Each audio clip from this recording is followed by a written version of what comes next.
Bismillahirrahmanirrahim. Assalamualaikum warahmatullahi wabarakatuh. Selamat pagi teman-teman. Di sini perkenalkan kami Fatimah Maina dan Fajrul Al-Kiram akan menjelaskan materi dalam mata kuliah Apresiasi Bahasa dan Seni dengan judul Memahami Cerpen secara Estetis melalui aspek-aspek struktur internalnya. Semoga lewat materi ini bisa menambah pemahaman teman-teman tentang materi ini. Definisi cerpen. Cerpen menurut Kamus Besar Bahasa Indonesia adalah sastra kisahan pendek atau kurang dari 10.000 kata yang memberikan kesan tunggal yang dominan dan memusatkan diri pada satu tokoh dalam satu situasi atau pada suatu ketika. Sedangkan menurut para ahli ada beberapa macam versi untuk definisi cerpen. Yang pertama, menurut pandangan dari Sumarjo dan Sain, cerpen didefinisikan sebagai cerita fiktif atau tidak benar-benar terjadi. Akan tetapi bisa saja terjadi kapanpun dan dimanapun, di mana ceritanya relatif pendek. Yang kedua, menurut pendapat Nugroho Noto Susanto, cerpen adalah cerita yang panjangnya berkisar 5.000 kata atau kira-kira 17 halaman kuarto spasi, di mana isinya terpusat dan lengkap pada dirinya sendiri. Tidak berbeda jauh dengan para ahli lainnya, pandangan Habib Yasin lebih menekankan kepada isinya, di mana cerpen merupakan sebuah cerita singkat yang harus memiliki bagian terpenting, yakni perkenalan, pertikaian, dan penyelesaian. Aspek-aspek yang perlu diperhatikan dalam sebuah cerita pendek atau dalam nilai sebuah karya cerita pendek. Yang pertama ada kejelasan bahasa. Kejelasan bahasa ini yang dipilih harus menggunakan bahasa yang sederhana, lugas. Kalimatnya pendek-pendek, tidak rumit sehingga memudahkan pembaca untuk menangkap isinya. Kata-kata yang digunakan bermakna lugas. Kejelasan bahasa memungkinkan pembaca untuk menemukan unsur-unsur yang membangun sebuah karya sastra. Kemudian ada kejelasan tema. Kejelasan tema ini yang dipilih harus mempunyai tema yang terbuka. Artinya tema dapat ditemukan dengan langsung oleh pembaca. Kemudian kesederhanaan plot. Yang dipilih harus mempunyai plot maju. Maksudnya rangkaian peristiwa yang membentuk isi cerita tersusun secara kronologis dari awal hingga akhir. Cerita dengan plot maju memungkinkan pembaca terkandung dalam cerita itu pun mudah ditangkap oleh siswa. Jadi lebih mudah gitu, karena kan kita ini bersifatnya cerita pendek ya, jadi kayak istilahnya singkat, jelas, padat gitu. Kemudian kejelasan perwatakan. Perwatakan tokoh-tokoh dalam cerita yang dipilih harus terdeskripsi secara sederhana sehingga siswa dapat dengan mudah dan cepat mengenali tokoh-tokoh itu. Maksudnya pembaca ya, maaf kurang konsen.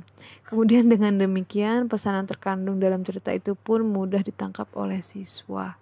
Kemudian kesederhanaan latar. Latar atau setting dalam cerita yang dipilih harus tidak berbeda jauh dengan lingkungan tempat tinggal pembaca. Maksudnya contoh kita orang Indonesia gitu, pasti latarnya kalau untuk cerita pendek ya enaknya tuh yang di Indonesia. Kenapa? Karena lebih relate gitu, jadi orang gak mikir panjang, soalnya kan ini cerita pendek ya, kali orang kudu mikirnya lama gitu ya, gak nikmat nanti. Kemudian sehingga mereka merasa akrab dengan suasana dalam cerita itu. Nah itu dia poinnya ya. Kemudian kejelasan pusat pengisahan. Pusat pengisahan dalam cerita yang dipilih harus konsisten, artinya jangan terlalu banyak terjadi pergantian fokus. Seringnya terjadi pergantian fokus menyulitkan pembaca mengikuti jalan ceritanya. Jadi kan kadang banyak tuh ya kalau zaman sekarang, tapi bukan cerita pendek sih, misal kayak di Wattpad atau apapun, tapi itu wajar sih ya, karena kan mereka bentukannya bukan cerita pendek ya. Tapi kalau untuk cerita pendek diusahakan ini yang apa ya, yang enaknya gitu ya, yaitu biasanya orang sering nyebutnya POV ya, point of view, jangan ganti-ganti gitu. Jadi kayak satu terus, maksudnya itu terus sampai akhir. Kemudian terakhir ada amanat. Jadi kita rasanya sia-sia gak sih kalau misalkan kayak pembaca nih udah meluangkan waktunya berapa menit hanya untuk membaca sesuatu yang gak ada manfaatnya gitu kan, kayak sayang aja gitu waktunya. Jadi amanat itu penting.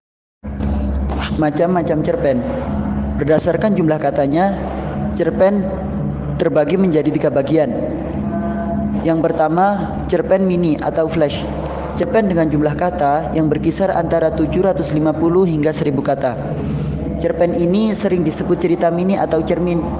Cerpen jenis ini biasanya penulisan to the point, tidak menggunakan penjelasan maupun deskripsi yang mendalam dan bertele-tele. Contoh cerpen mini antara lain Mengenang Sendok dan Sedotan, karya penulis Dewi Lestari atau akrab dikenal sebagai DEE. Yang kedua, cerpen yang ideal. Cerpen dengan jumlah kata yang berkisar antara 3.000 hingga 4.000 kata. Cerpen ini sesuai namanya, merupakan gambaran cerita pendek yang ideal, baik dari segi banyaknya kata, serta bahasa dan isinya. Cerpen ideal memiliki bahasa dan isi yang mudah dipahami, sehingga diibaratkan jika cerpen ini dapat dibaca dalam sekali duduk atau kurang dari 1 jam. Serta isinya tidak mudah terlupakan oleh pembacanya. Salah satu contoh cerpen ideal adalah cerpen My Last Love, karya Agnes Davenar. Yang ketiga atau yang terakhir, cerpen panjang. Cerpen dengan jumlah kata yang mencapai 10.000 kata. Dalam beberapa definisi cerpen panjang dibatasi dengan jumlah kata sebanyak 10.000 kata atau sekitar 8 hingga 10 halaman. Namun pada nyatanya cerpen jenis ini banyak ditulis hingga melebihi 10.000 kata. Cerpen ini sangat populer di Eropa pada sekitar akhir abad ke-19 hingga abad ke-20. Cerpen dengan panjang lebih dari 10.000 kata sering dikategorikan pula sebagai novela atau novelet, karangan yang lebih pendek dari novel. Yang kedua, pembagian cerpen berdasarkan teknik mengarang. Berdasarkan hal ini, cerpen terbagi menjadi 2 kelompok. Yang pertama, cerpen sempurna, well-made short story. Cerpen ini ditulis dengan fokus pada satu tema yang memiliki plot yang sangat jelas, serta ending yang mudah dipahami. Umumnya, cerpen jenis ini bersifat konvensional dan ditulis berdasarkan realita yang ada. Cerpen jenis ini mudah dibaca dan dipahami oleh pembaca awam sekalipun. Yang kedua, cerpen tak utuh, slice of life short story. Cerpen ini tidak berfokus pada satu tema atau temanya terpencar-pencar. Alur yang digunakannya pun tidak terstruktur dan terkadang dibuat mengambang oleh penulisnya. Umumnya, cerpen jenis ini bersifat kontemporer dan ditulis berdasarkan gagasan atau ide-ide orisinil dari pengarangnya. Sehingga cerpen jenis ini juga bisa disebut dengan cerpen ide atau cerpen gagasan. Pembaca awam akan terasa susah memahami cerpen jenis ini hingga harus dibaca berulang-ulang agar dapat dipahami sebagaimana mestinya. Bagi para pembaca awam, cerpen jenis ini juga disebut sebagai cerpen kental atau cerpen berat. Contoh cerpen jenis ini banyak kita temui di antara cerpen-cerpen karya penulis ulung seperti Putu Wijaya dan W.S. Rendra. Yang terakhir, pengelompokan cerpen berdasarkan aliran cerita. Yang pertama, realisme. Aliran realisme muncul sekitar abad ke-18.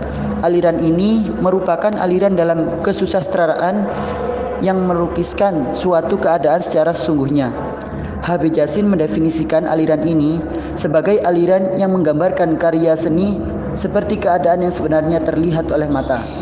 Pengarang menempatkan dirinya sebagai pengamat yang objektif, sehingga dalam menuliskan karyanya dibuat teliti tanpa prasangka, tanpa bercampur dengan tafsiran subjektif maupun memaksakan pandangan atau kehendaknya kepada pelaku, atau tokoh maupun pembaca ceritanya.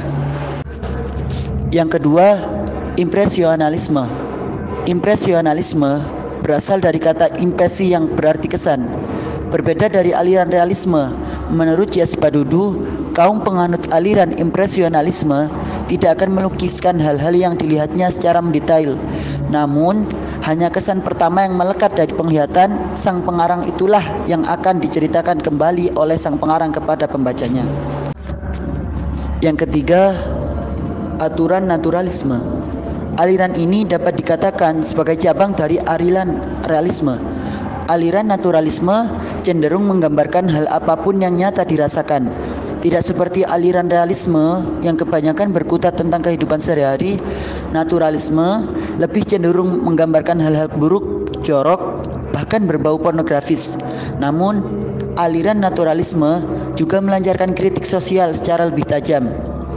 Penganut aliran naturalisme akan mengungkapkan aspek-aspek alam semesta yang bersifat fatalis dan mekanis, serta mementingkan gerak dan aktivitas manusia yang mewujudkan kebendaan maupun kehidupan moral yang rendah. Yang keempat, neonaturalisme. Aliran ini merupakan bentuk aliran baru atau lanjutan dari aliran naturalisme.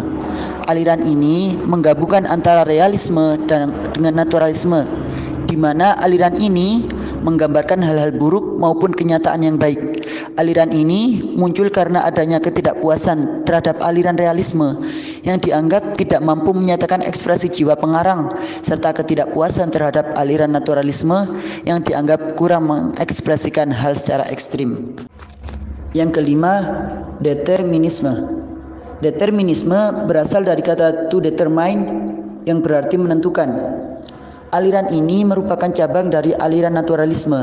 Aliran ini berpusat pada takdir, di mana menurut kaum determinisme, takdir merupakan suatu hal yang ditentukan oleh unsur biologis dan lingkungan.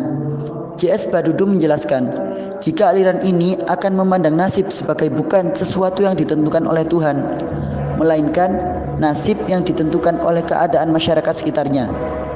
Aliran ini berpendapat jika kemelaratan yang dialami seseorang, sifat jahat yang dimiliki seseorang, maupun sakit yang diderita seseorang bukanlah karena takdir Tuhan, melainkan karena pengaruh lingkungan.